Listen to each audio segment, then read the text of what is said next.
That's what's happening to the running back position right now. It is Moneyball. It's literally Moneyball in the NFL. That's what the running back position has become.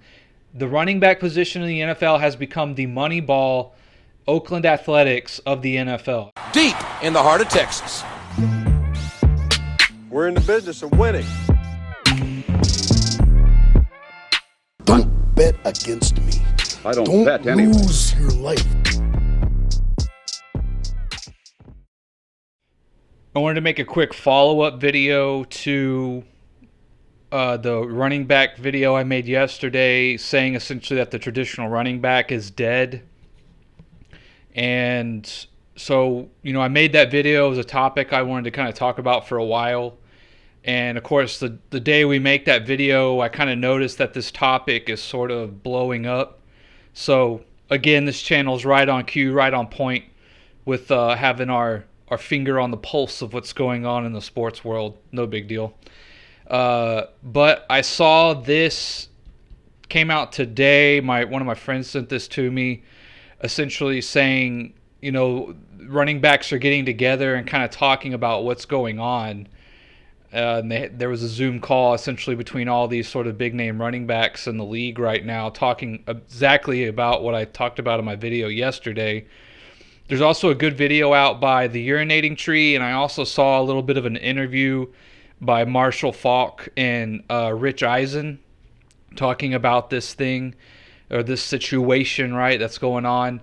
And in The Urinating Tree's topic or video, he had some good points about how some of the things I said, but also how, like, essentially in the 90s, there'd be like, 20 to 25 backs who got, over 200 or 300 carries. And then in the 2000s, it went down to like 10 or 15 backs who got over 200 to 300 carries. And essentially in the 2010s and to today, there's been like 3 or 5 backs who have gotten that many carries, right? Just showing that, the whole running back by committee has kind of taken over. The dichotomy between how much you run and pass the ball has kind of taken over. So just to kind of review what that video was about yesterday, another thing I think that I didn't quite elaborate on that I want to before the main point of this video is kind of where do I see it going from here, right? What's going to happen to the position of running back, right? That's what I wanted to make this video about in terms of like a part 2 to what I talked about yesterday. I kind of mentioned the risk reward between passing and running, right? And if we kind of just go back to, let's say, the 90s, right? If you had a good or decent O-line and a good workhorse back, you think about Emmitt Smith, Barry Sanders, Herschel Walker, just so many great running backs, right? LaDainian Tomlinson, all these guys who could do it all, right? Essentially. Maybe not the biggest pass-catching backs yet, but they could run between the tackles. They were durable, which is a big thing. And essentially they were just good, solid running backs, right? Well, what happens if you don't have one of those guys, right? Like, what happens if you don't have an okay O-line or a decent to good O-line, and you don't have a great running back, or your number one running back gets hurt, right? And I think so much, I'm not so much sure it's the right way to say that people just want to pass more. I don't think that's giving the topic, going in depth enough on terms of the topic. I think it really is more of like a risk reward kind of thing. I kind of mentioned that for a guy like Ezekiel Elliott to be effective, you have to give him 20 carries a game. You have to. 15 is not enough. 10 is not enough. You have to give him 20 plus touches to get his 100 plus yards and maybe a touchdown or two, correct?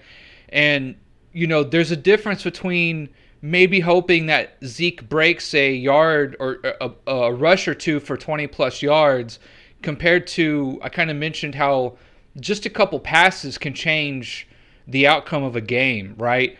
There's much more opportunity in getting big chunk plays by getting it to your wide receiver in stride or in the open field. And all these guys are athletes, right?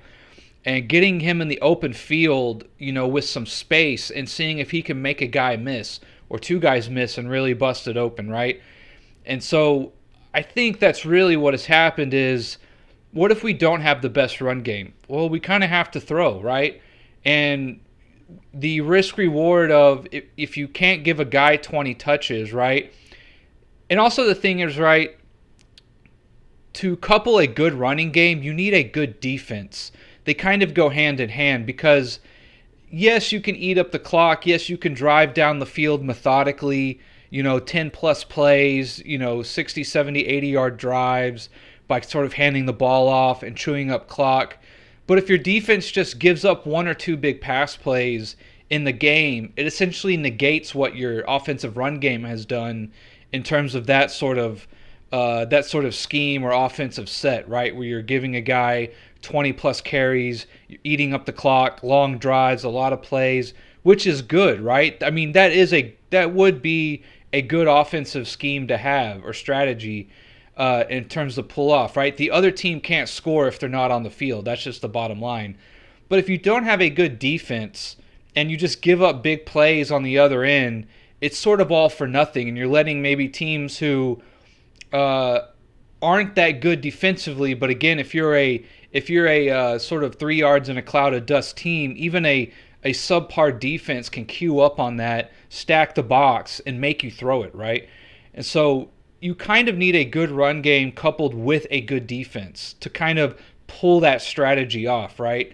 And so if you're having to put a lot of money into your running back, well, you can't put as much money into your defense, right? And quarterbacks, just the way it is, are going to eat up a certain amount of salary cap unless you really just want to go bottom of the barrel. But I think between skimping out on running back or quarterback, I think you're obviously much better probably skimping out on the running back just on a large enough timeline, right?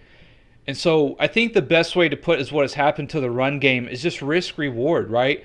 We have to put so much money into other things, and to make a run game effective, you have to have a good defense. Well, we can't be paying a running back a lot of money, especially if he's going to get hurt or, kind of break down or fall off the cliff after 30 years old, and then also have a awesome defense and a decent quarterback who we're going to have to lean on every so often at least, right, if that's your strategy.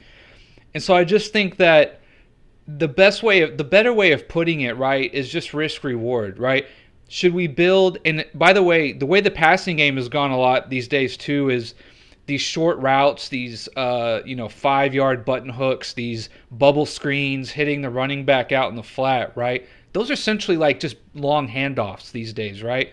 And so are we going to build our offense around a good, smart quarterback with athletic, playmaking wide receivers who we can either take the top off the defense and create room, or I can hit him on a slant going across the middle and get him in some open field? Again, the tight end has evolved a lot as well. And by the way, you have to spend money on a good offensive line no matter what, right? Whether you're dropping back to pass or you're running the ball, you need a good offensive line. So that's kind of you can kind of remove that variable from kind of either strategy or either road that you go down. And also the dual threat quarterback has evolved a lot too. I mean, instead of a third and short and just being the automatic default that we have to hand off to our running back, we can drop back and pass and understand that if we send guys 5-10 yards downfield, we have a quarterback who can put it, run it on the ground and pick up that 5 yards, 3 yards, 2 yards, or what have you. That's also another option that the offense has now. And so just for all these reasons, the running back is just, I talked about this in the last video, but just to kind of go into a little more in depth on it, right? The running backs are just not as much of an X factor anymore. And the way people are spending money on, wide receivers and quarterbacks, and, you still have to put together a defense, right? Like you kind of, they're just sort of left out of the picture in a way. And the fact that, really we just need you to, their hardest job these days is picking up the blitz. I think that's probably the hardest thing a running back is asked to do these days in terms of an art form, right? Other than that, we need you to not fumble the ball and just run hard, right? And there are running backs all over the country who can do that, theoretically and in practicality, right? That can do that sort of job, right? Like, we don't need these Barry Sanders types anymore that we have to give the ball to 20 times and he's going to break one or two, right? Because if that's what our offense is centered around, they're going to queue up on that, right? They're going to queue up on that and make you throw it. And once you start to throw it, but you're not a good throwing team, you get into a lot of trouble. You throw interceptions, etc., right?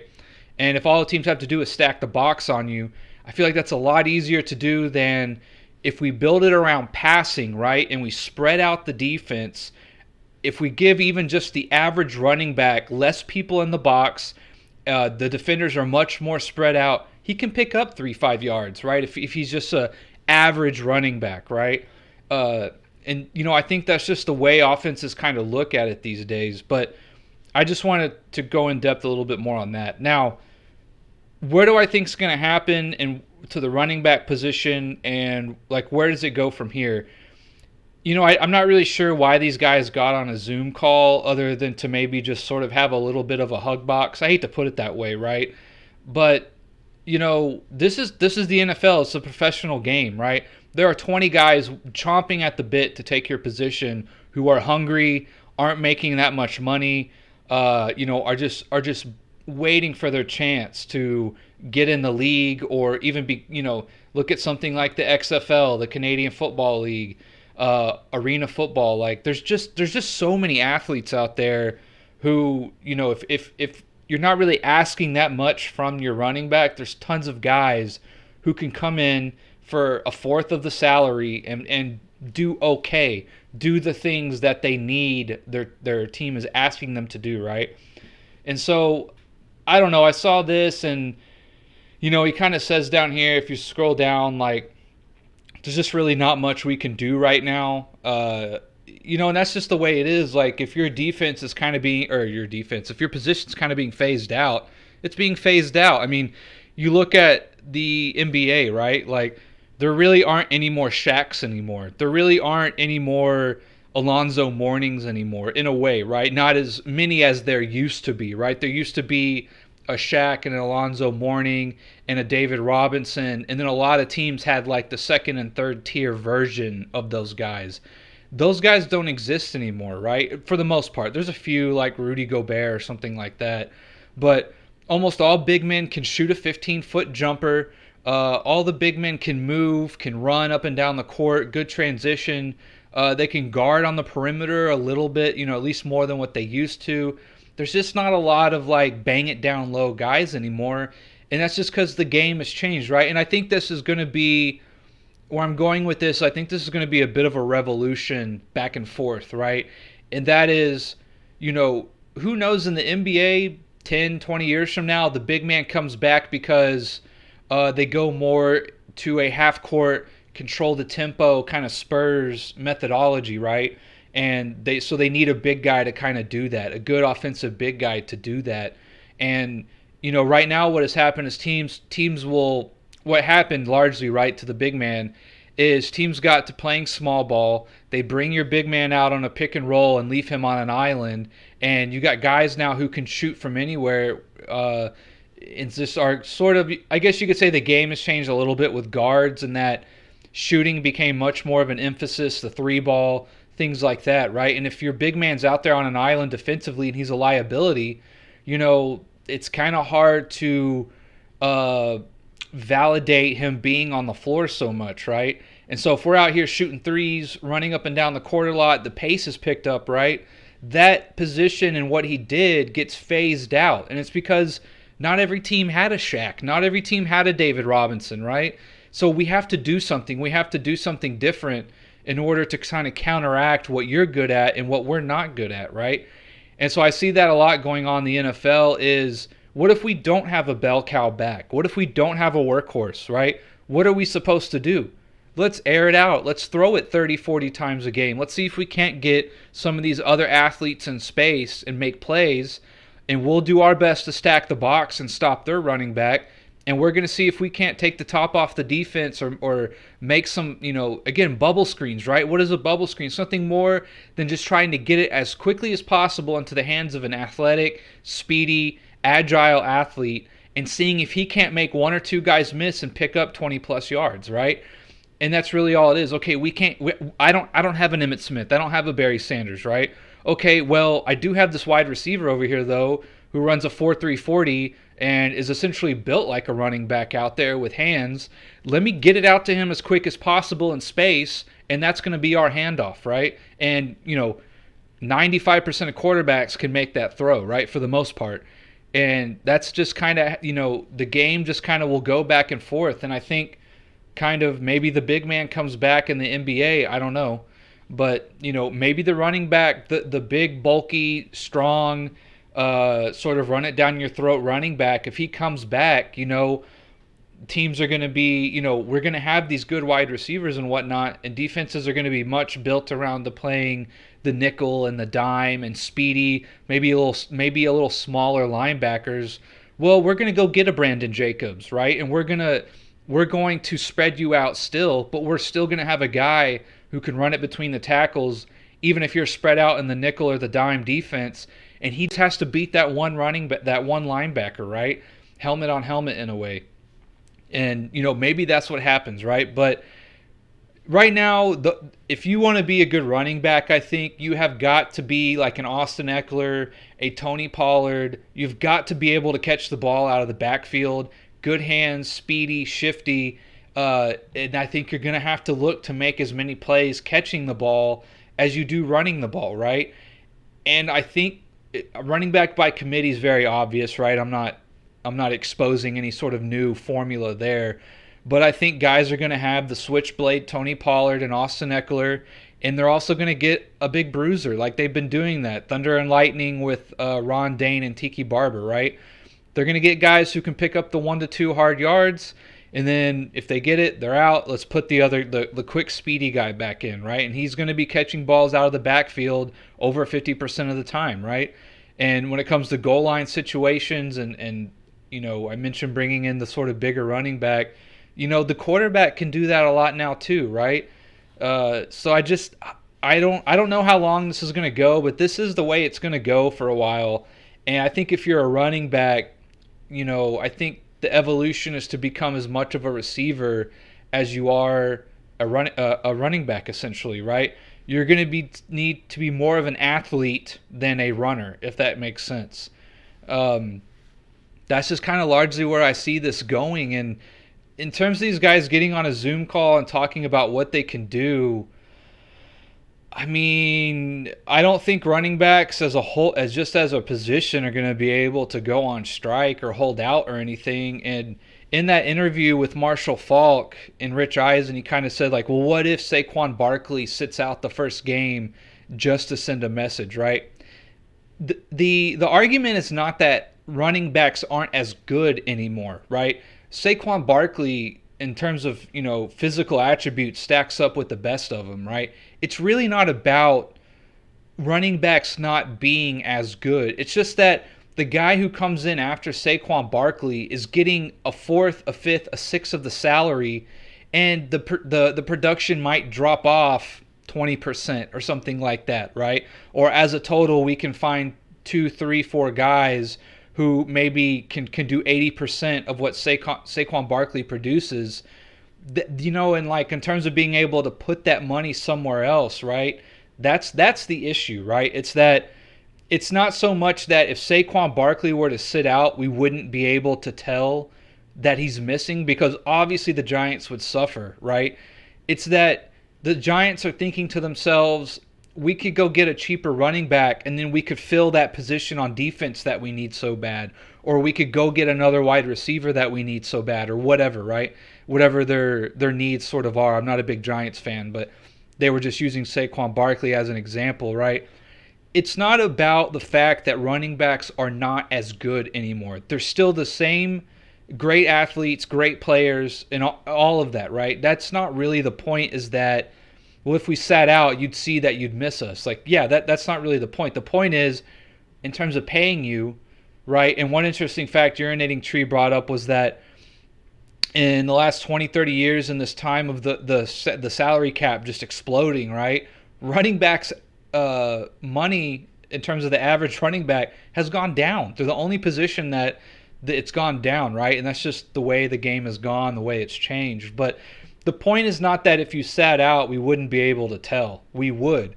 The point is just that we could be using how much we're paying running backs and what they produce and what they can do and what we can replace them with. We could take that money and go fill maybe 2 or 3 other needs that the team has, right?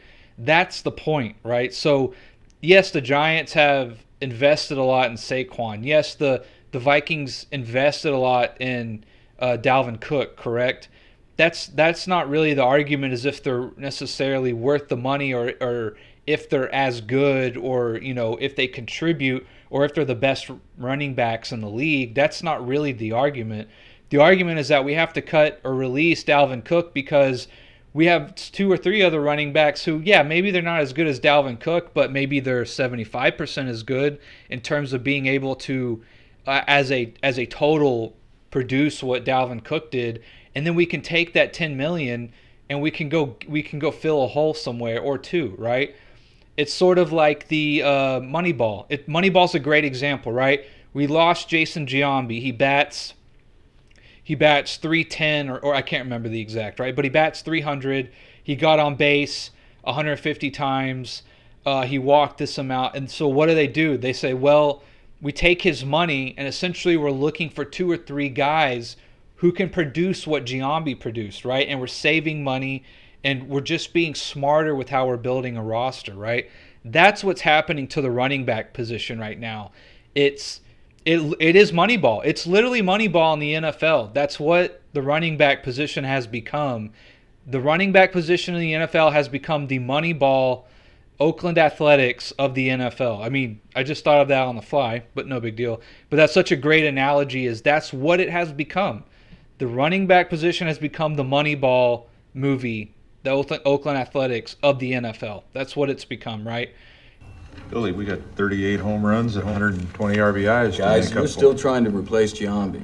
I told you we can't do it, and we can't do it.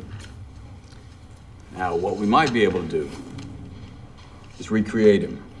Recreate him in the aggregate. The what? Giambi's on-base percentage was .477.